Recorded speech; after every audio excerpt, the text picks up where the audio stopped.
Good afternoon, everybody. I get to kick off the presentations for this afternoon.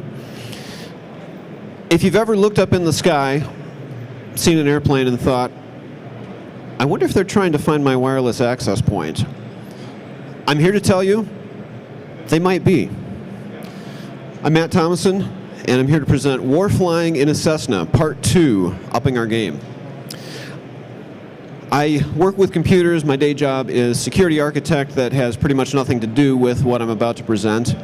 But I'm also have my commercial pilot certificate with Multiengine and Instrument ratings and Airframe and Powerplant Mechanic certificate.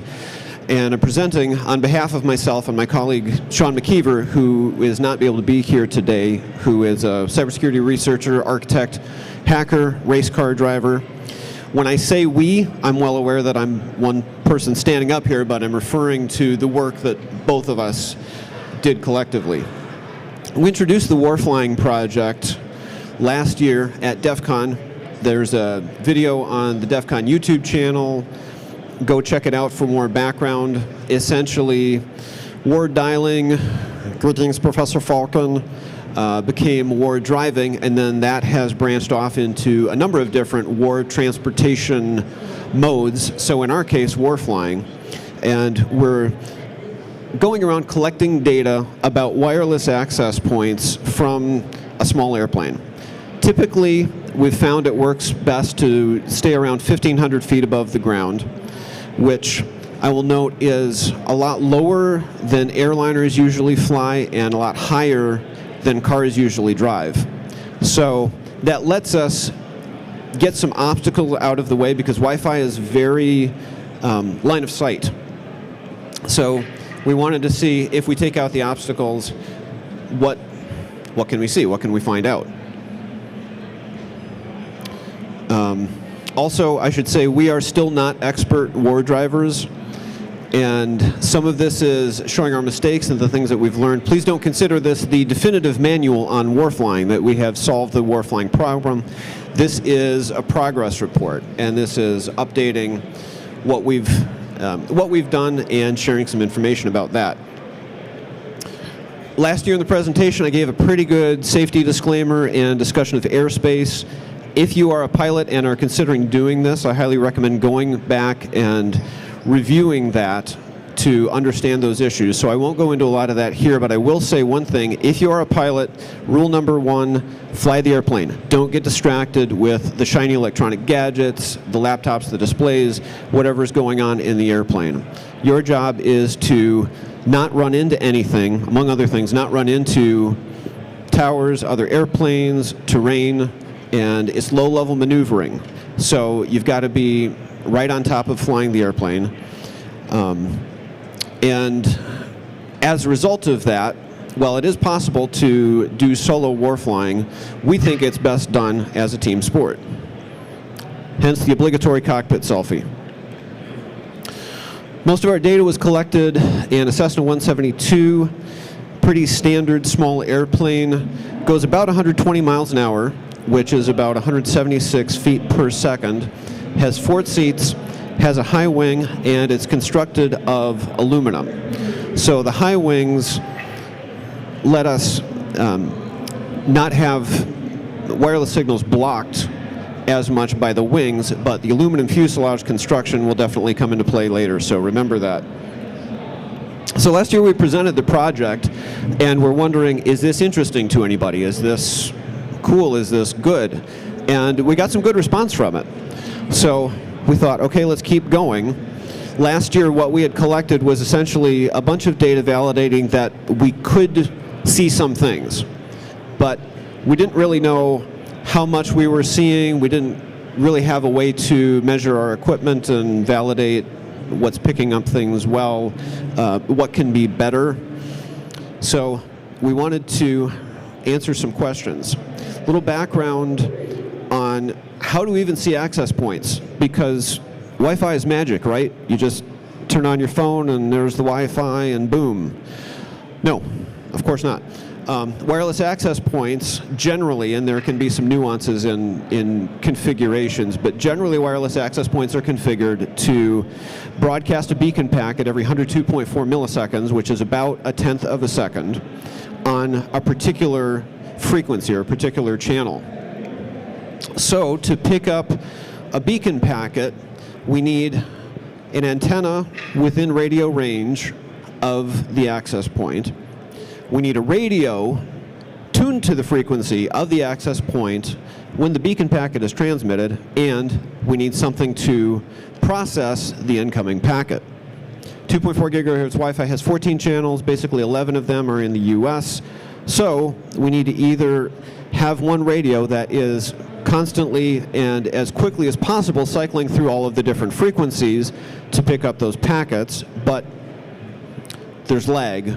And there are some good white papers that have been written by the Kismet Project on this problem and trying to cycle through this. Or we get 14 radios with one radio dedicated to each channel that's tuned to that frequency that can just process whatever's coming in there. So after the presentation last year, we got much better connected with the RF Hacker Sanctuary Discord and the War Driver channel.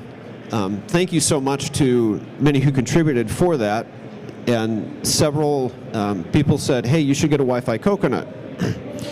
As it turns out, there is a device with 14 2.4 gigahertz Wi-Fi radios built into it. Not only that, a very kind user named Busy Signal, who goes by Busy Signal, offered, hey, I've got a coconut I can send you to support the project. Would you like it?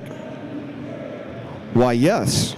Thank you very much. That's very generous of you. I certainly would. And not only a Wi-Fi coconut, but one of the few in the world that has been modified with an external antenna port. So not only could we test the reception, we could test performance of different antennas. So this is what the coconut setup ended up looking like. Gaff tape to the back of Sean's laptop, because this is a highly professional experiment. Coconut was connected to Kismet running the War Drive overlay, USB-C for power and data connection, and an external antenna. So looking at the setup in the airplane, put a GPS on the glare shield, so then it's got good visibility to the sky to pick up the GPS satellites.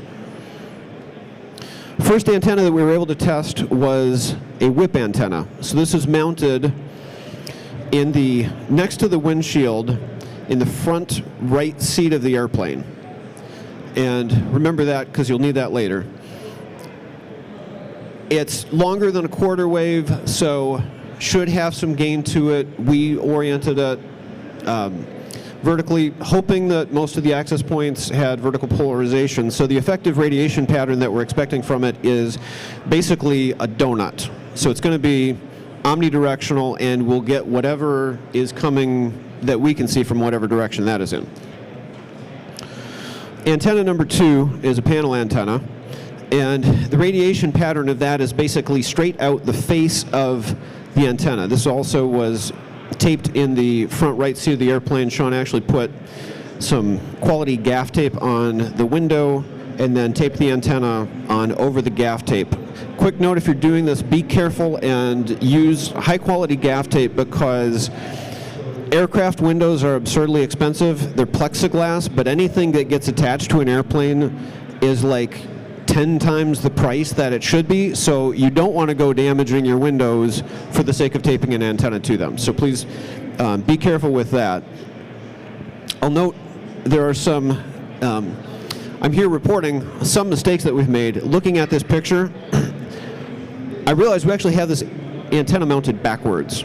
So the reception that was supposed to be going out the side of the airplane is actually coming into the airplane, and so we do have some reception off the back side of the antenna, but not as much as there should be.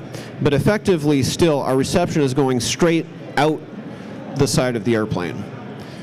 So keep that in mind. Question, oh, and one other thing we had said in the Discord, we actually were given a Yagi antenna. We unfortunately have not been able to make that work with the Coconut yet, and so we really, really want to do that, and didn't work. So bummed about that. Why haven't you put an antenna outside the airplane? I dearly, dearly want to, but when you start attaching things to an airplane, the level of, both the level of paperwork and the level of safety that has to be considered go up substantially.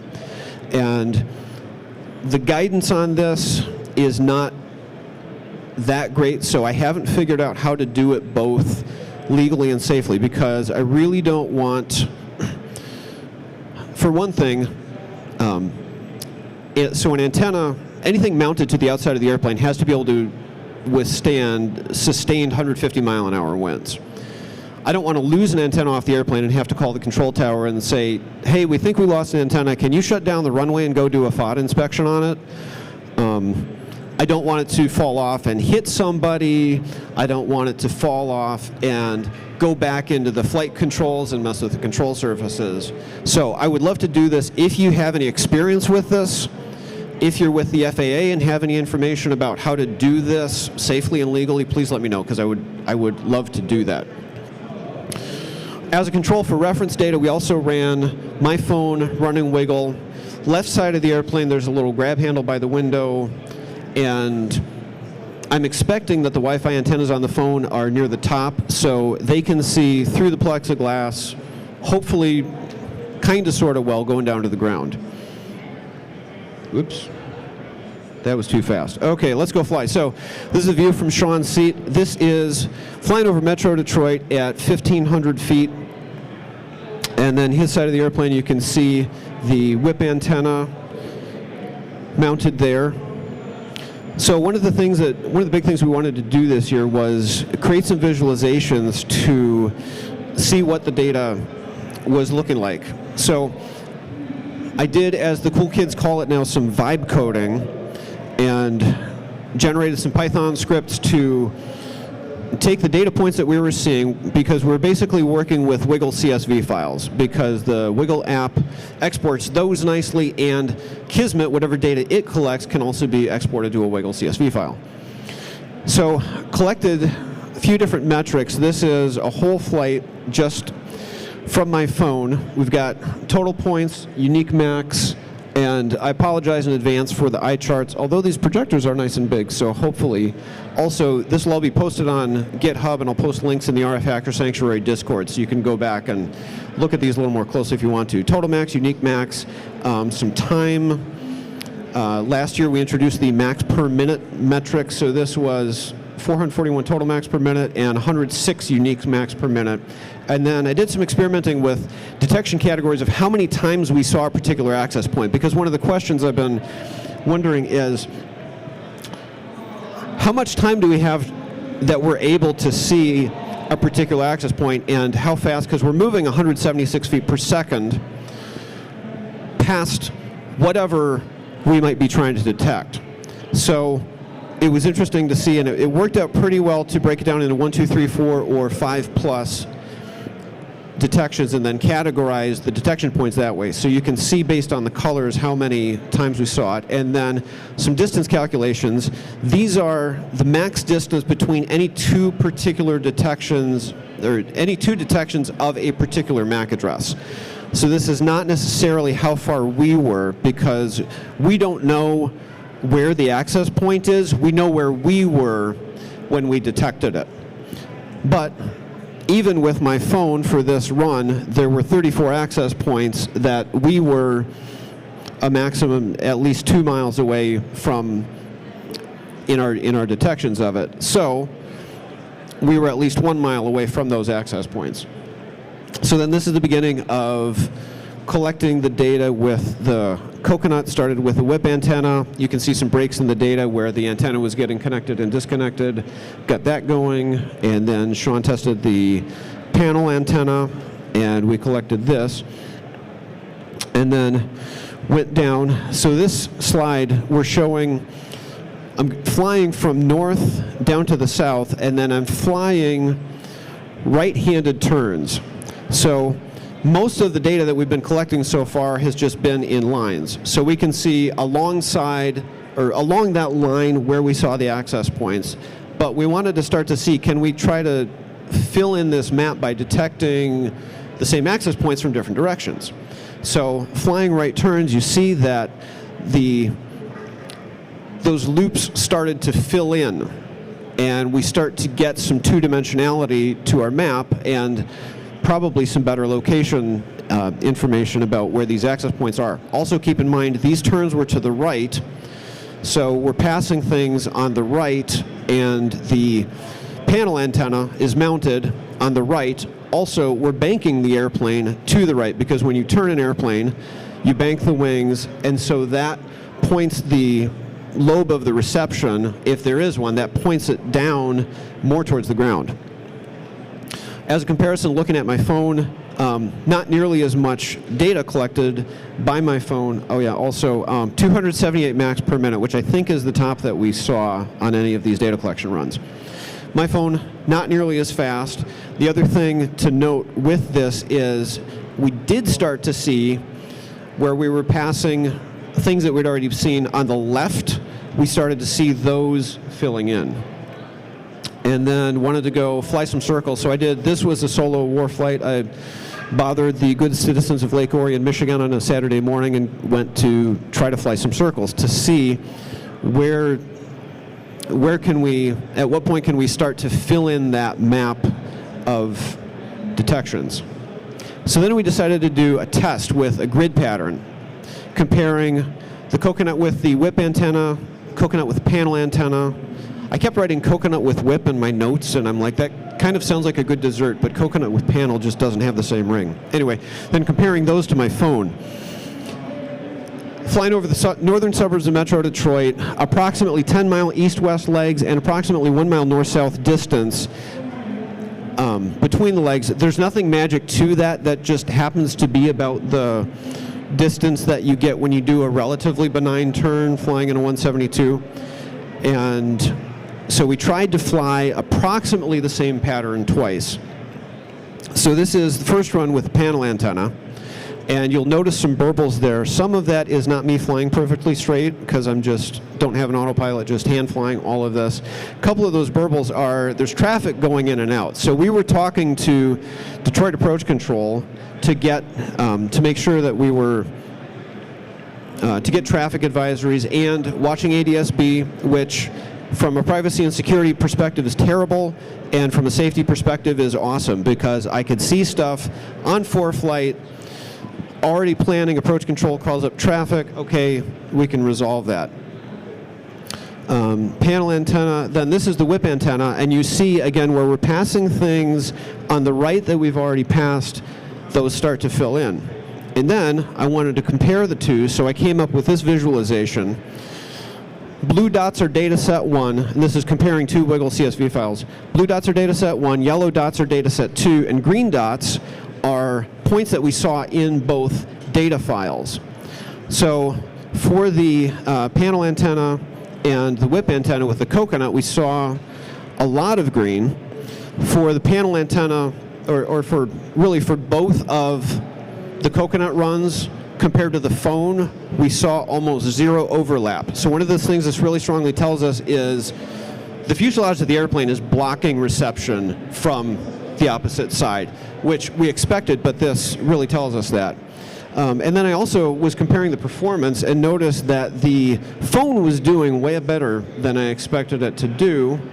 So when all else fails, go back to the source data and realized, oh wow, the channel numbers in the Wiggle CSV file are really high.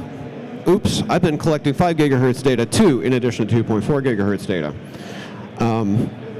And so I went and checked and ran, separated out the 2.4 gigahertz, the 5 gigahertz, realized I was collecting about 5 times as many access points on 5 gigahertz. So wow, there's a lot of 5 gigahertz out there, because I was thinking 2.4 gigahertz should be enough for anybody, but apparently wasn't right about that. Can you warfly from an airliner? This came to me in the clarity of thought that only comes when you're half asleep on an airliner at midnight coming into DEFCON last year, and realized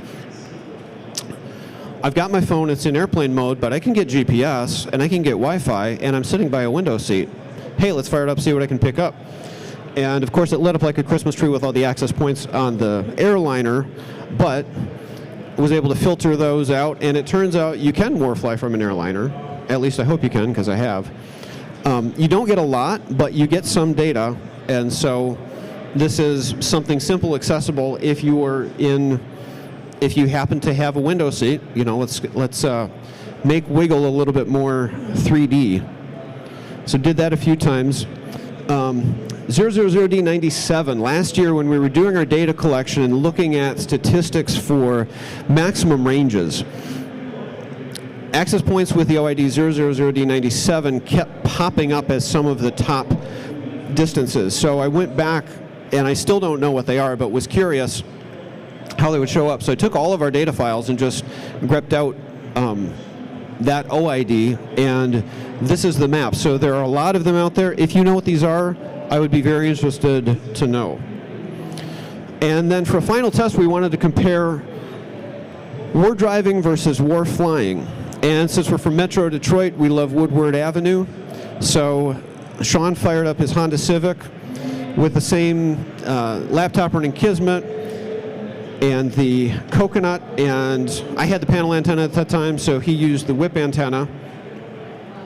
War drove Woodward. And so we see this is the direct comparison of war flying the same route versus war driving the same route with the exact same setup. The whip antenna, the Coconut, and Kismet. And came to the same conclusion as last year, that war driving picks up more access points, but war flying picks them up faster. And there's a fair degree of overlap here between access points that were seen by both the war flight and the war drive. Comparing then war flying with the panel antenna versus war driving with the whip antenna, interesting thing is here there's almost no overlap between those. So we really think that the gain pattern of the panel antenna that is supposed to be shooting straight out the side of the window is picking up access points that are a lot farther away. And so one of the things that we want to experiment with going forward is different angles of the panel antenna to try to get better reception closer toward the ground, because we're 1,500 feet up. And so it's a bit of distance, bit more distance horizontally before we would pick something up on even the lower lobes of that.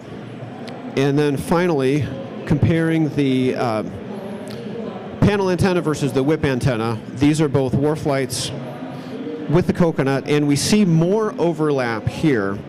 See definitely better performance with the whip antenna, which was surprising to me.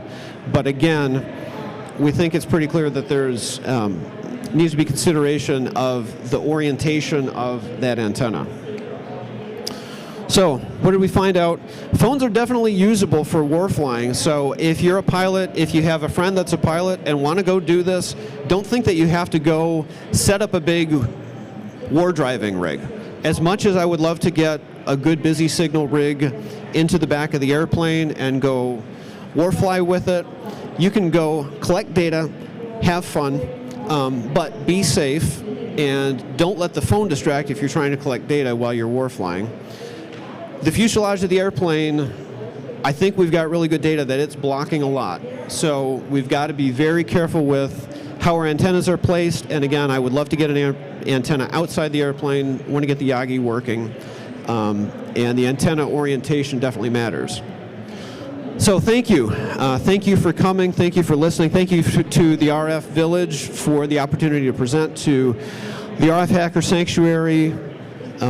That's a super fun Discord server. Thank you to Busy Signal for providing us with the specially modified Coconut. Thank you to Detroit Approach Control for letting us go fly some really weird patterns in your airspace.